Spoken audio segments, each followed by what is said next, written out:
Hello guys, तो आज हम लोग वेक्टर का लेक्चर 6 में इंटर करने वाले हैं, जिसमें हम लोग पैरेललोग्राम लॉ के बारे में डिस्कस करेंगे, है ना, कि एक्चुअली में ये पैरेललोग्राम लॉ है क्या, और इसे भी हम लोग बहुत ही बेहतरीन वे से सीखने वाले हैं, है ना, फील के साथ। तो पैरेललोग्राम लॉ,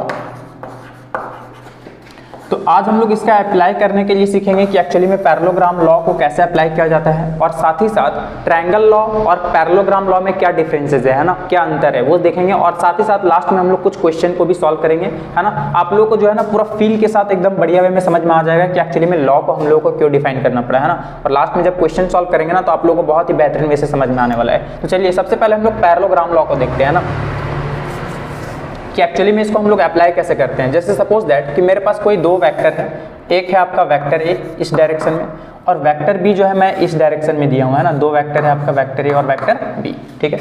अगर मैं आप लोगों को बोलूं कि इस पे आप लोग पैरेललोग्राम लॉ अप्लाई करो, है ना, पैरेललोग्राम लॉ, तो सबसे पहले आप लोगों को ना तीन कंडीशन याद रखने पड़ेगा। बोले क्या? सबसे पहला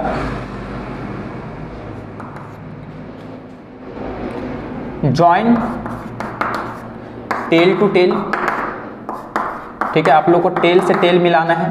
फिर दूसरा टू कंप्लीट अ पैरेललोग्राम, है ना, टू कंप्लीट अ पैरेललोग्राम। उसके बाद आप लोग को कॉमन टेल देखना है ना, कॉमन टेल। देखिए ये तीन पॉइंट को अगर आप लोग फॉलो करोगे, है ना, कॉमन टेल, तो आप लोग बहुत ही अच्छे वे में ये पैरेललोग्राम लॉ समझिए कि कंप्लीट कर पाओगे, ठीक है। तो देखिए सबसे पहले आप लोग को टेल टू टेल मिलाना है। अगर आप लोग को ट्रायंगल लॉ अगर याद आ रहा होगा तो आप लोग देखे होंगे कि यहाँ पर हम लोग ट्रायंगल लॉ कैसे अप्लाई कर सकते थे, है ना। दो वेक्टर को हम लोग हेड टू टेल ज्वाइन करते थे, और उसका जो तीसरा साइड होता था ऑपोजिट डायरेक्शन ऑफ साइंस, वही आप लोगों का नेट रिजल्टेंट बताता था, है ना। ये आप लोग को याद आ रहा होगा। अगर आप लोग पुराना वाला वीडियो नहीं देखें, इसका पहले वाला, तो जाकर के देख लें ट्रायंगल लॉ, ठीक है, आप लोग को अच्छे वे में समझ में आ जाएगा। तो चलिए अभी हम लोग पैरेललोग्राम लॉ के बारे में डिस्कस करते हैं। हालांकि आगे भी हम लोग ट्रायंगल लॉ के बारे में भी डिस्कस करेंगे, है ना, जब डिफरेंसेस देखने वाले हैं तब, ठीक है। तो चलिए देखिए पैरेललोग्राम लॉ अप्लाई करने के लिए ना सबसे पहले आप लोगों को क्या करना पड़ेगा, दो वेक्टर को टेल टू टेल मिलाना पड़ेगा, है ना। तो चलिए मिलाते हैं। ये रहा आप लोगों का पहला वेक्टर, वेक्टर ए, ठीक है, और वेक्टर बी को देखिए टेल टू टेल कैसे ज्वाइन किया जाएगा, इसका टेल को इसका टेल से मैच करवाना है। तो पैरेलली हम लोग वेक्टर को कहीं पर भी शिफ्ट करवा सकते हैं, और ऐसे शिफ्ट करवा करके हम लोग इसका टेल से ज्वाइन कर देंगे। तो देखिए कुछ इस तरीके से दिखने वाला है, ठीक है। ये रहा आप लोग का वेक्टर बी। उसके बाद क्या करना है, आप लोग को कंप्लीट करना है एक पैरेललोग्राम। कैसे कंप्लीट होगा, वेक्टर बी का पैरेलल हम लोग एक और ले लेंगे ये साइड में, है ना। ये रहा वेक्टर बी का पैरेलल, और वेक्टर ए का ये, ठीक है। तो देखिए ये एक पैरेललोग्राम बन गया, है ना। ये रहा वेक्टर ए, ठीक है, देखिए पैरेललोग्राम बन गया, ठीक है। अब इसका जो कॉमन टेल है, देखिए ये रहा आपका कॉमन टेल। यहाँ से जो डायगोनल होगा ना, ठीक है, डायरेक्शन किधर होगा, इधर, क्योंकि टेल को टेल ही रखना है ना, कभी ये हेड देना ही नहीं है, ठीक है। तो हेड किसका हो जाएगा, इस डायरेक्शन में हो जाएगा। तो यही आप लोगों का नेट रिजल्टेंट बताएगा, जो इन दो वेक्टर के एडिशन के बराबर होगा, है ना। और ये आप लोग समझ सकते हो कि एक्चुअली में ये देखिए पैरेललोग्राम का सबसे लॉन्गेस्ट डायगोनल है ना। अगर समेशन करना है ना, दो वेक्टर का एडिशन करना है पैरेललोग्राम में, तो एक्चुअली में लॉन्गेस्ट डायगोनल काम में आता है। हम लोग लास्ट में देखेंगे शॉर्टेस्ट डायगोनल जो होता है वो सब्ट्रैक्शन के लिए होता है। वो हम लोग जब हम लोग सब्ट्रैक्शन सीखेंगे ना तब आप लोगों को कंबाइन करके बता दिया जाएगा, ठीक है। ये लॉन्गेस्ट डायगोनल है।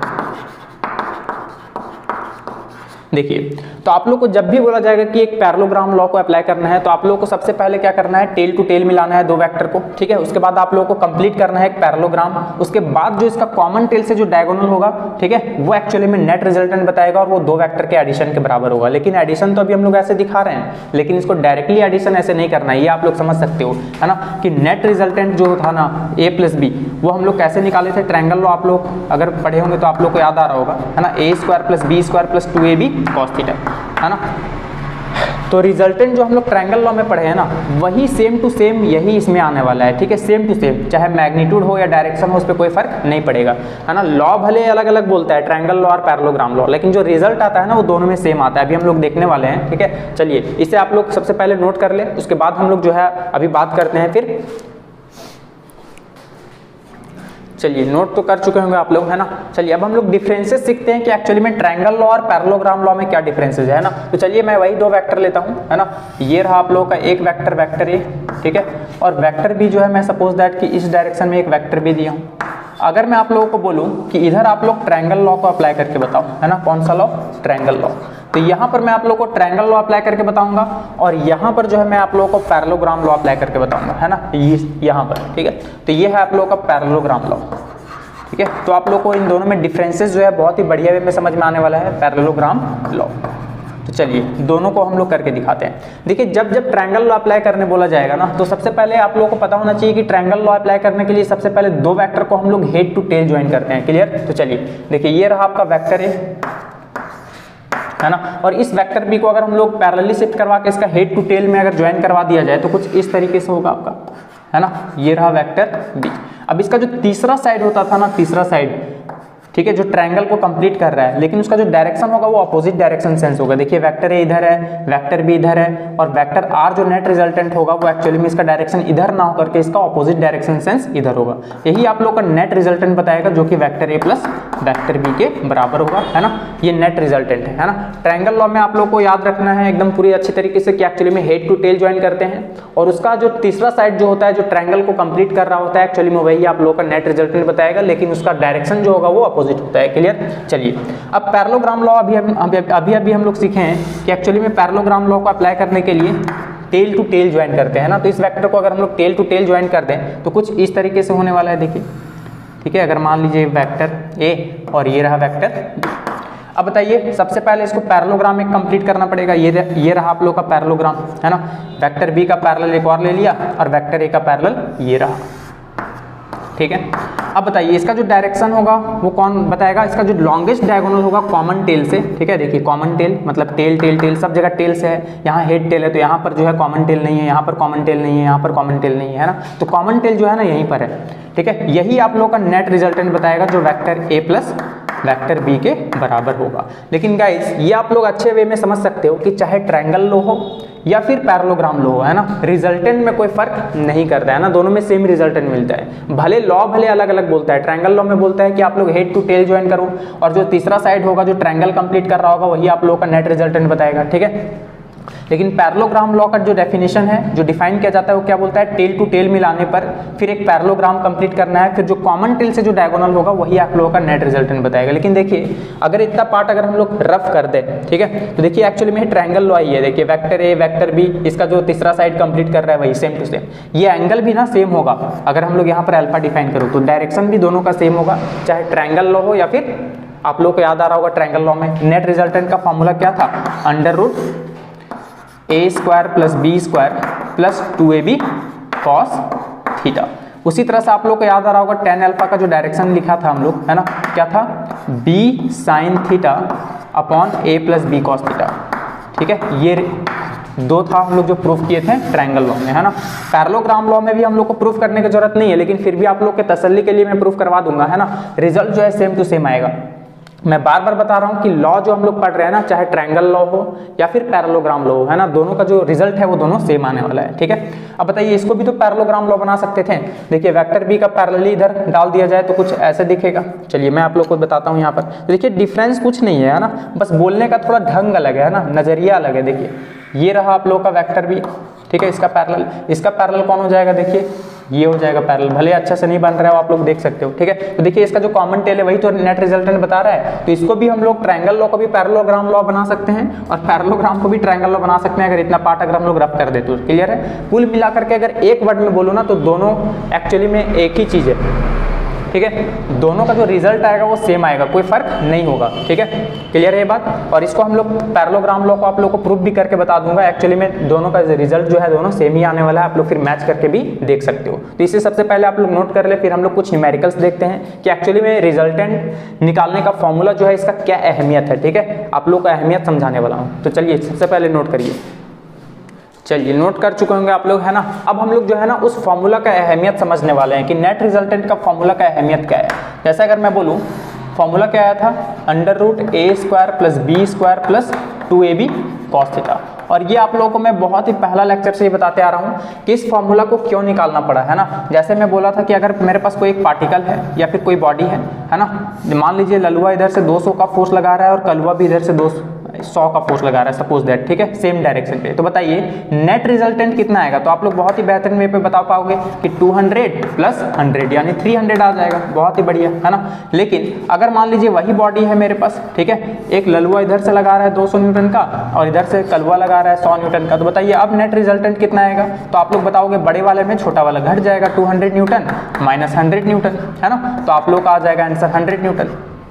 क्लियर है? लेकिन आप लोग इसका जवाब नहीं दे सकते थे, है ना, कि एक्चुअली में मान लीजिए ललुआ इधर से 200 का लगा रहा है और कलवा जो है इससे कुछ एंगल पे लगा रहा है, सपोज दैट 60 डिग्री पे, ठीक है, 100 न्यूटन पे।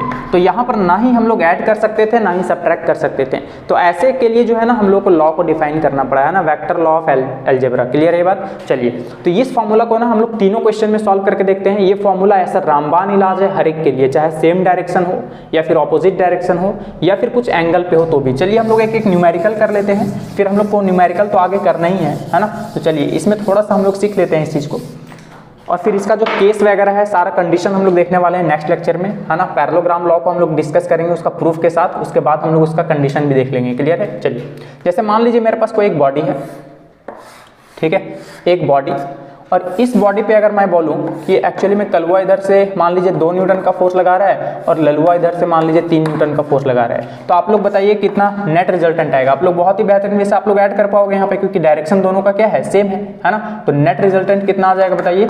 2 न्यूटन प्लस 3 न्यूटन, मतलब कुल मिलाकर के बोला जाए तो 5 न्यूटन। तो क्या ये फॉर्मूला से हम लोग बना सकते थे? इसको बिल्कुल बना सकते थे, लेकिन बनाना नहीं है ना। आप लोग को बता रहा हूँ कि एक्चुअली में ये फॉर्मूला कितना रामबाण इलाज है, वो हर एक के लिए एप्लीकेबल है ना। वही चीज़ मैं बस सिखाना चाह रहा हूं। देखिए ए स्क्वायर, पहला वाला फोर्स को आप लोग ए मान लो, दूसरा वाला फोर्स को बी मान लो। तो ए स्क्वायर मतलब 2 का स्क्वायर हो जाएगा, प्लस बी स्क्वायर मतलब 3 का स्क्वायर हो जाएगा, प्लस 2ab, ए की जगह हो जाएगा 2 इंटू बी की जगह कितना हो जाएगा 3, है ना, कॉस थीटा। तो बताइए जब जब दोनों का डायरेक्शन सेम होता है तो एंगल कितना होता है? 0 डिग्री होता है, तो कॉस 0 डिग्री। और आप लोग पता होना चाहिए कि कॉस 0 का वैल्यू कितना होता है। देखिए 2 का स्क्वायर 4 प्लस 3 का स्क्वायर 9 प्लस 2 2 जा 4 3 जा 12 और cos 0 का वैल्यू कितना होता है? 1 होता है ना, 1। तो बताइए 12 बन जाएगा यहाँ पर। तो नेट रिजल्टेंट कितना आ जाएगा? 12 प्लस 4 16 25, है ना। तो 25 का स्क्वायर रूट कितना होता है बताइए? 5 न्यूटन। तो देखिए आप लोग को बहुत ही बढ़िया वे में समझ में आया होगा कि एक्चुअली में नेट रिजल्टेंट 5 न्यूटन ही आना था। क्लियर है बात? चलिए अब चलिए दूसरा कंडीशन लेते हैं, है ना। ऑपोजिट डायरेक्शन के लिए देखते हैं कि ये फॉर्मूला एप्लीकेबल है या नहीं है। क्लियर? चलिए, और मैं आप लोग को यहाँ पर एक चीज़ सिखाऊंगा कि एक्चुअली में ये बॉक्स है। अभी पहला वाला कंडीशन इधर था 2 न्यूटन का और इधर था 3 न्यूटन का, तो नेट कितना आया था? 5 न्यूटन, है ना। ये आप लोग याद रखोगे। क्लियर? चलिए अब जैसे मैं बोलूँ कि वही बॉक्स है हमारा, अब ललुआ और कलवा जो है, कलवा बोलता है कि यार तुम हमको डिस्टर्ब कर रहा है, तुम उधर से जाके फोर्स लगाओ, ठीक है। तो बोलता है ठीक है यार, बुड़बक है लोग, है ना।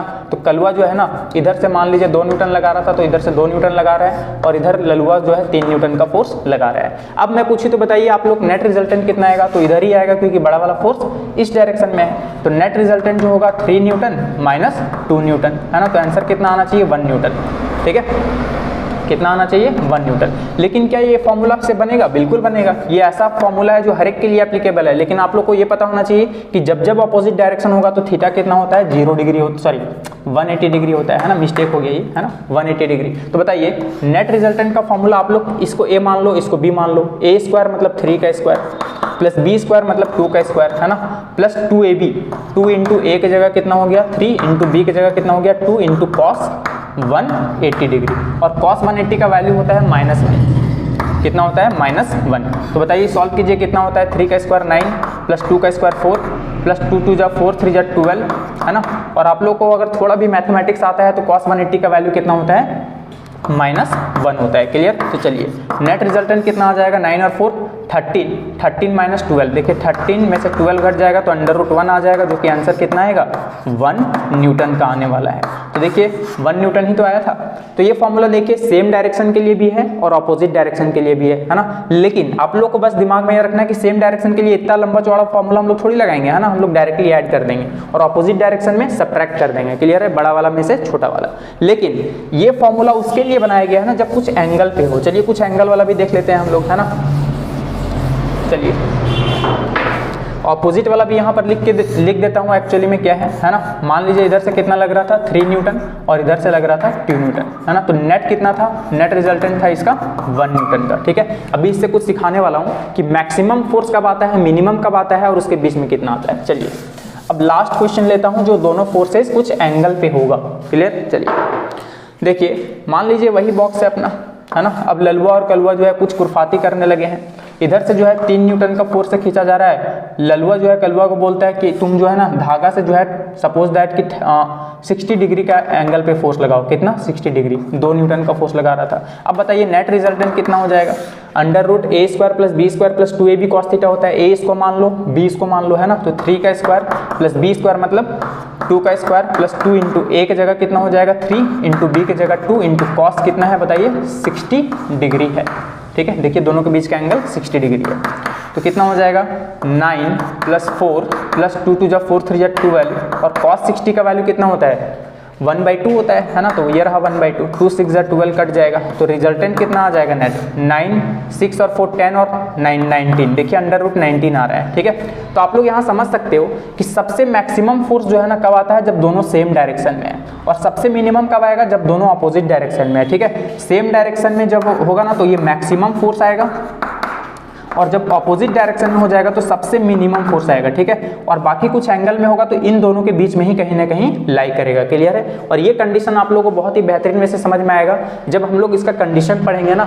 जब अब अगला लेक्चर में हम लोग पैरेललोग्राम लॉ को प्रूफ करने वाले हैं, और फिर उसमें आप लोग को बहुत ही बढ़िया में समझ में आ जाएगा कि ट्रायंगल लॉ और पैरेललोग्राम लॉ में कोई डिफरेंसेस नहीं है, ठीक है। और साथ ही साथ आप लोग को ये भी समझ में आ जाएगा कि इसमें कंडीशन जो अभी हम लोग बता रहे हैं कि मैक्सिमम आता है तब जब दोनों सेम डायरेक्शन में होगा, ऑपोजिट डायरेक्शन में सबसे मिनिमम आता है, ठीक है। देखिए 1 न्यूटन आ रहा है, मैक्सिमम 5 आ रहा था, और इसको जब सॉल्व करोगे ना तो एक्चुअली में इन दोनों के कहीं ना कहीं बीच में ही आने वाला है, ठीक है। इससे छोटा नहीं हो सकता है और इससे बड़ा नहीं हो सकता है, ठीक है। तो गाइज उम्मीद करता हूं कि यह फॉर्मूला आप लोगों को बहुत ही बेहतरीन वे में समझ में आया होगा कि एक्चुअली में नेट रिजल्टेंट का फॉर्मूला जो है एक रामबाण इलाज है हर एक के लिए, चाहे कुछ एंगल पे हो या सेम डायरेक्शन पे हो या फिर ऑपोजिट डायरेक्शन पे हो। क्लियर है ये बात। तो चलिए इसे आप लोग नोट कर लें, बहुत ही बेहतरीन वे से उम्मीद करता हूं कि आप लोग को समझ में आ गया होगा। तो आज के लिए इतना ही, थैंक यू।